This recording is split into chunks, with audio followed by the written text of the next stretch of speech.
नाम समझ में आ गया ईश्वर का, लक्षण भी समझ में आ गए।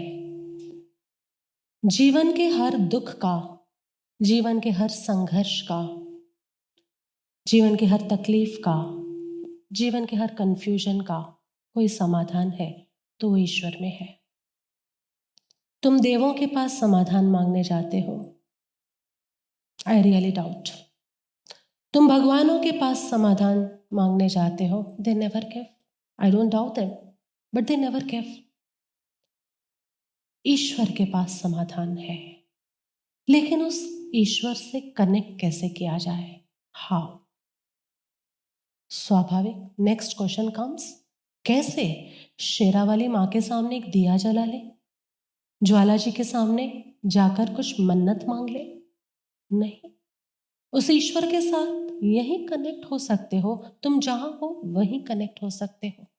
हाउ? वो ईश्वर हर जगह है, कहा तो सही, अभी तो समझाया। कर्ता पुरख हर जगह हर क्षेत्र में व्यापक है, कनेक्ट कैसे करें?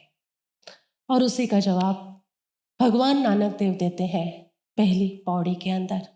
शुरू करो, फर्स्ट पौड़ी।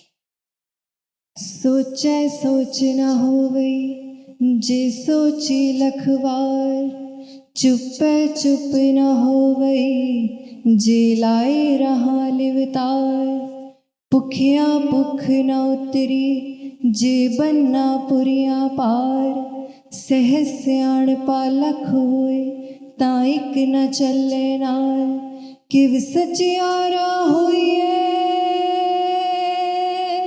किव कूड़े टुटे पाल, हुक्म रजाई चलना नानक लिखिया नाल। क्या मीठी लय है, क्या मीठा सुर है। नानक ने जिस मिठास से गाया है ना, जिस अमृत में से पाया और जिस मिठास से गाया, ये उसकी झलक है, ये उसकी। और इसलिए तुम जब भी जपजी साहेब, सुखमनी साहेब जी, इन सबको सुनोगे ना, although you don't understand the meaning, but still there is some रस, तुम्हें बहुत अच्छा लगेगा। आप गुरुद्वारे में जाके कभी बैठेंगे, तुम्हें शायद समझ नहीं आएगा कि क्या बोल रहे हैं, लेकिन तुम्हारे मन को एक सुकून मिलेगा। सबने महसूस किया होगा ये सुकून कहाँ से बह रहा है?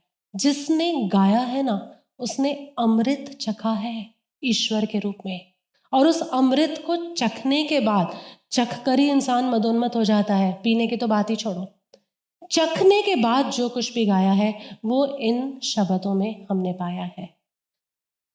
क्या कहते हैं, उस ईश्वर के साथ का साक्षात्कार कैसे होगा? उस ईश्वर के साथ का साक्षात्कार नहीं, लेकिन how we can tune our self to the god energy. अब तो हम ये कह सकते हैं, how we can tune our self to that eternal सत गॉड एनर्जी। भगवान नानक साहब कहते हैं, सोचे सोच न होवै जो सोचे लख बार। हमारी जरूरत तो आएगी, पड़ेगी। यह सोच शब्द मस्कीन जी, साहिब सिंह जी, इन सब जी ने सोच शब्द का संस्कृत रूट लेकर उसको एक्सप्रेस किया है। सोच यानी शौच, यानी पवित्रता, शुचि, क्लीनलीनेस। क्योंकि उस समय जो हिंदू परंपरा थी वो ऐसा मानती थी, and it was so vastly accepted, इतने वास्टली एक्सेप्टेड थी कि तुमसे कोई गलत काम हो जाए, किसी का खून हो जाए, किसी को धोखा दे दो, किसी को तकलीफ पहुंचा दो, उसके बाद जाके गंगा नदी में स्नान कर लो, तुम्हारा पाप धुल जाएगा। मना क्यों कर रहे हो स्वाति प्रभु? हाँ ऐसा था, और उस काल में आप भी बॉर्न हुए थे, लेकिन वो संस्कार कहीं ना कहीं अभी भी है कि खुद को पवित्र कर लो, बस पानी में डुबकी मारो, खुद को पवित्र कर लो तो तुम्हारे पाप धुल जाएंगे। ये ऐसे ही नहीं, कुंभ के मेलों में इतनी भीड़ लगती, तुम्हारी मानसिकता में, इन योर डीएनए, तुम्हारे डीएनए में ये चीज हिंदू कल्चर ने फिट कर दी है कि तुमसे कोई पाप हो जाता है तो गंगा नहा लो, गंगा में तुम्हारे नहाने के साथ साथ तुम्हारे सारे पाप भी धुल जाएंगे। लेकिन तुम मना कर रहे हो, तुम ज्यादा होशियार हो? Yes, because we have the spiritual perception. कभी ऐसा होता है क्या गंगा में नहाने से तुम्हारे पाप धुल जाए?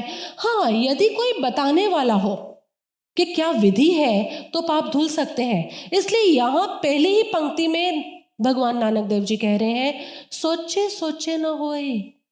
शरीर को पवित्र कर लेने से कुछ नहीं होगा। तुम पवित्र करने के लिए भस्म लगा लो, तुम पवित्र करने के लिए गंगा में डुबकी मार लो, नहीं। इस लाइन के माध्यम से I think he is addressing the blind belief and the cult ritual of Hinduism, उनको एड्रेस कर रहे हैं। सोचे सोचे ना हुई, जो सोची लखवार, एक दो बार बात नहीं कर रहे, लाखों बार भी तुम गंगा में जाके डुबकी मार के आ जाओ, तुम नहीं वो कनेक्ट कर पाओगे।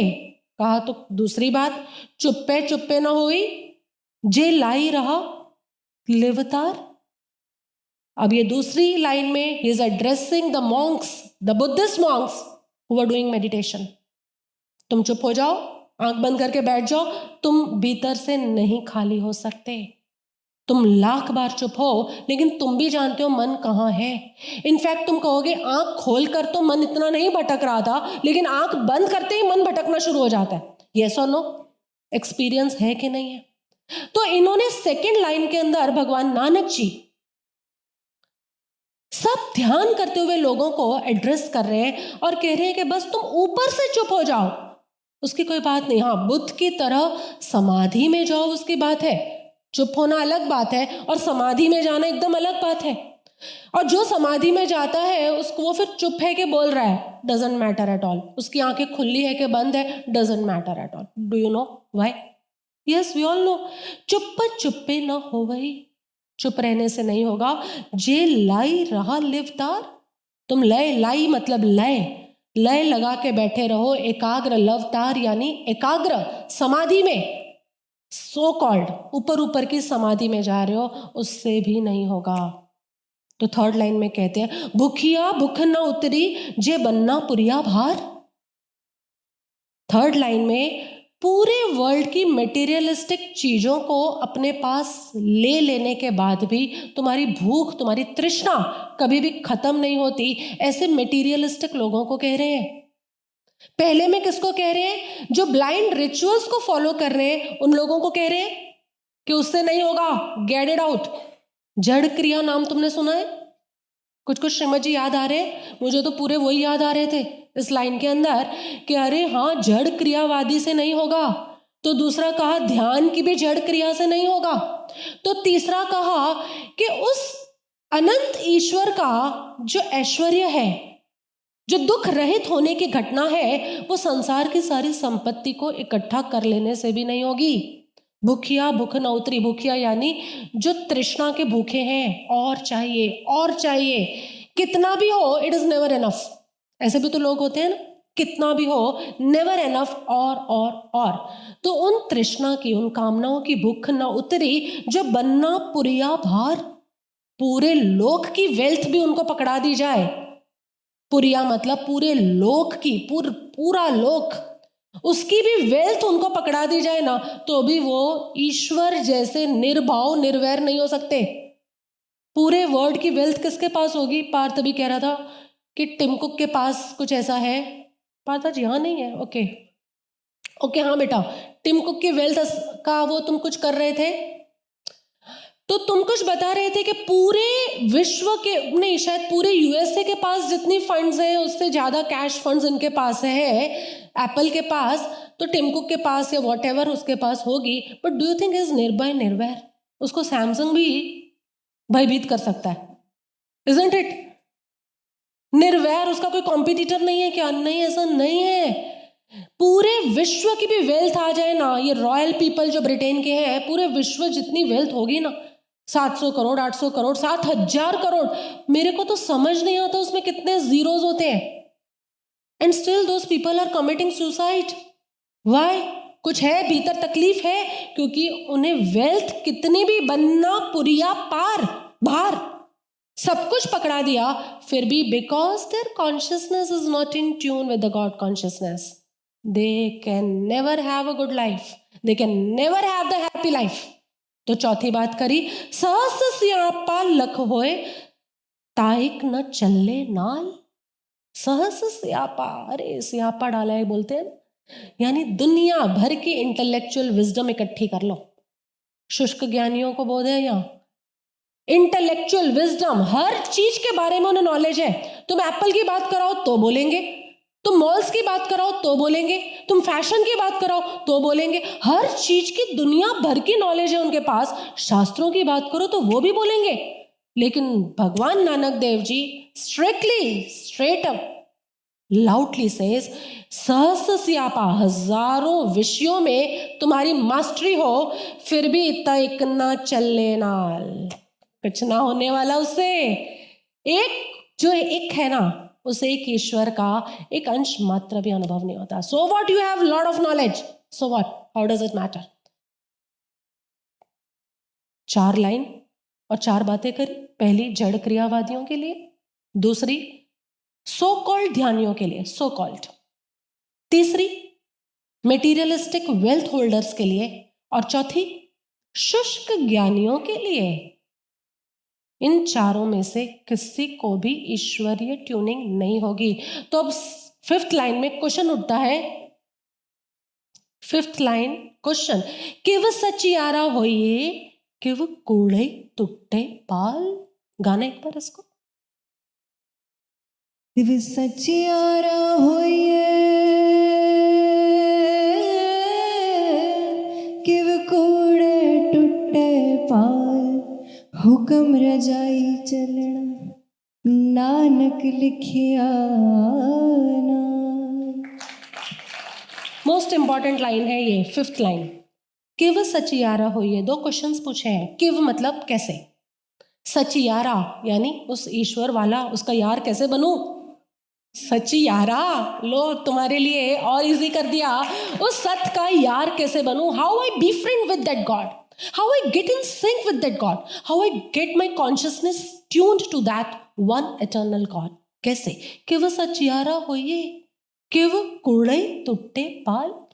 जो ये झूठ की दीवार आ गई है, ये कूड़ है, माया, जिसे हिंदुओं ने माया कहा, जिसे हमने झूठ कहा, जिसने हमने अनट्रुथ कहा, जिसे हमने इल्यूजन कहा, इल्यूजन, जिसे हमने कहा कि जो सदा नहीं रहती, तुम उसके लिए परेशान होते हो, isn't it?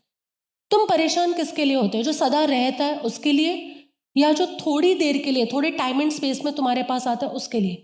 किसके लिए परेशान हो, जो थोड़े टाइम एंड स्पेस में तुम्हारे पास आता है। फॉर एग्जाम्पल, ये झूठ किसे कहते हैं, ये कूड़े, कूड़े लिखा है ना, मतलब माया, यानी जो पहले नहीं था, अभी कुछ समय के लिए है और हमेशा नहीं रहने वाला। हम उससे इतने अटैच हो जाते हैं, ओवर अटैचमेंट, इतनी अटैचमेंट, उस अटैचमेंट की इस दीवार को तोड़ूं कैसे। I understand it is wrong, थोड़ी देर के लिए ही आए हैं, लेकिन उस जो इटर्नल है उसको भूल रहे हैं, और जो थोड़ी देर के लिए उसमें over attachment, over expectation, over indulgence इतना ज्यादा है, जिस कारण से सारा दुख होता है। यस और नो, जिंदगी के सारे दुख टाइम एंड स्पेस में है, और ये सारे दुखों के पीछे कारण है attachment and expectation. Do you agree or not. आसक्ति और अपेक्षा, अटैचमेंट मीन्स आसक्ति, और एक्सपेक्टेशंस मीन्स अपेक्षाएं।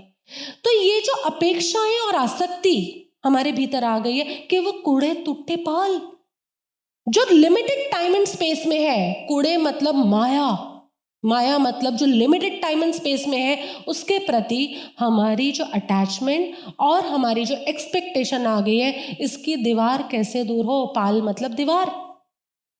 किव सचियारा होइए किव कूड़े तुट्टे पाल। मैं उस गॉड का यार कैसे बनूं, उसके साथ की अपनी ट्यूनिंग कैसे करूं, और किस तरह, दूसरा क्वेश्चन ये है, किस तरह से इस अनट्रुथ की दीवार को हटाऊं। मैंने कहा ना, तुम्हें खाली पर्दा हटाना है, द व्हील, द कर्टन। वो कर्टन हटेगा तो ईश्वर तो, यानी सूर्य जो है वो तो वहीं है।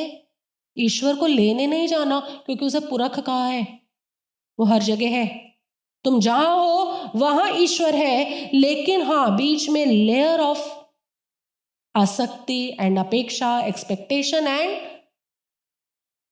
अटैचमेंट्स, या कहो तो अज्ञान और अहंकार, इग्नोरेंस एंड ईगो, एक एक करके लेयर अनफोल्ड होगी। इन सब की दीवार है जिसके कारण अभी वो गॉड पार्टिकल तुम में जो है तुम उसको एक्सपीरियंस नहीं कर पा रहे हो। तो किव सचियारा होइए किव कूड़े टुट्टे पाल, कैसे मैं पहुंचू वहां तक? आंसर देते हैं नेक्स्ट लाइन में, हुक्म रजाई चलना नानक लिखिया नाल। हुक्म से, हुक्म, अब ये हुक्म का इक्का है, समझ लो। दिस इज हुक्म का इक्का, यानी क्या बोलते हैं हम, ट्रम्प कार्ड। लेकिन इसके अनेक अर्थ हैं और वही अनेक अर्थ इन 38 पौड़ीज के अंदर अनफोल्ड होंगे। So you get to know your journey कि हुक्म के क्या अर्थ हैं। बहुत विस्तार है इस हुक्म का, बहुत विराट है ये हुक्म की सत्ता, और बहुत कुछ है इस हुक्म में। हम कहते हैं ना, एक हुक्म का इक्का आ जाए ना, पूरी बाजी पलट देगा। ये वही है, ये हुक्म का इक्का तुम्हारे जीवन में क्या है जो तुम्हारी कॉन्शियसनेस को गॉड के साथ ट्यून करेगा, वो चलेगा पूरी जपजी साहिब की यात्रा में। हुक्म, हुक्म, बस अभी तुम इतना ही रखो। हुक्म, रजाई यानी रजा, यानी मानना, मानना, हुक्म को मानना और चलना, दो बातें। तुम मानते हो तो चलते नहीं हो, तुम चलते हो तो मान कर नहीं चलते। दो प्रॉब्लम है तुम्हारे साथ, तुम या तो मानते ही नहीं हो हुक्म को। क्या है हुक्म? आएगा, बहुत सुंदर हुक्म का विस्तार आएगा, and you will love to it, you will dance on the हुक्म कि क्या है हुक्म ये। लेकिन हुक्म को भी किस तरह करना है, लेना है। हुक्म को पहले मानना है, मानने के लिए सुनना पड़ेगा, सुनने के लिए दिमाग और दिल दोनों खुले रखने पड़ेंगे, और उस सुनने के बाद चलना होगा। और चलने में बहुत थोड़े एफर्ट्स है, क्योंकि जिस चीज को तुम मान लेते हो चलना स्वाभाविक हो जाता है। तो हुक्म रजाई चलना, यानी उसकी रजा, यानी उसको मानना, और दूसरा उसको, उस पर चलना। Your life should be in sync with that हुक्म, उस आज्ञा, उस हुक्म में तुम्हारी लाइफ ट्यून होनी चाहिए। नानक लिखिया नाल, नानक, भगवान नानक ने इसी को अब आगे की पूरी 38 पौड़ीज के अंदर लिखा है, जो हम देखेंगे आगे।